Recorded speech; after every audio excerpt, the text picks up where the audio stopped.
A special thank you to each of our subscribers who make this channel possible. Here's today's story. In a significant development in Southeast Asia, leaders from Thailand and Cambodia have agreed to an unconditional ceasefire following 5 days of intense fighting along their shared border that has tragically resulted in the deaths of at least 36 individuals.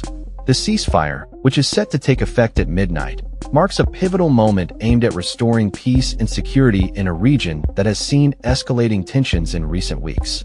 The agreement was reached during talks hosted by Malaysian Prime Minister Anwar Ibrahim in Putrajaya, Malaysia's administrative capital. Both Thailand's acting Prime Minister Phumtham Wechayachai and Cambodia's Prime Minister Hun Manet expressed their commitment to halting hostilities that have displaced over 270,000 people from both nations along the 817-kilometer land border. Prime Minister Anwar described the ceasefire as a vital first step towards de-escalation, emphasizing the need for both sides to engage in military discussions to ensure the successful implementation of the agreement. This is a vital first step towards de-escalation and the restoration of peace and security, Anwar stated. The conflict, which erupted on July 24th, has its roots in historical disputes over colonial-era maps and territorial claims, particularly surrounding the Prasit Tom Mon Tom Temple.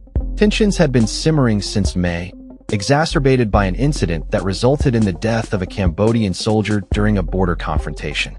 The situation escalated further when Thai police barred Cambodian tourists from singing their national anthem near the temple, igniting public outrage.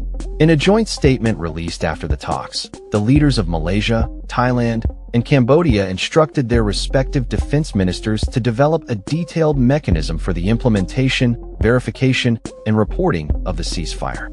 They also agreed to convene a meeting of their General Border Committee on August 4th in Cambodia to discuss further steps towards normalizing relations. Despite the announcement of the ceasefire, reports indicate that clashes continued on both sides of the border even as the talks concluded. Al Jazeera's correspondent Tony Chong, reporting from Thailand's border province of Surin, noted that the ceasefire news was welcomed by many who had been displaced by the violence. There are so many people who have been affected by this, and they just want to go home so badly, Chung reported. The international community has been closely monitoring the situation, with diplomats from the United States and China present at the negotiations in Malaysia. Prime Minister Hun Manet acknowledged the support of both nations in facilitating the talks.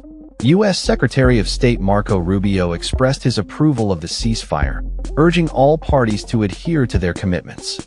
The geopolitical implications of the conflict are substantial, with both Thailand and Cambodia facing potential economic consequences if hostilities persist. Former President Trump had previously warned that the United States would not engage in trade deals with either country unless the fighting ceased, underlining the interconnectedness of diplomacy and economic relations in the region. As the ceasefire takes effect, the hope remains that this agreement will pave the way for a more stable and peaceful relationship between Thailand and Cambodia, allowing displaced families to return home and rebuild their lives.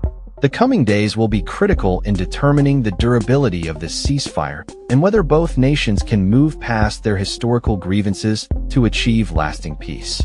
That's all for this story. We upload videos every day covering many different subjects, so hit that subscribe button to stay informed. Thanks for watching.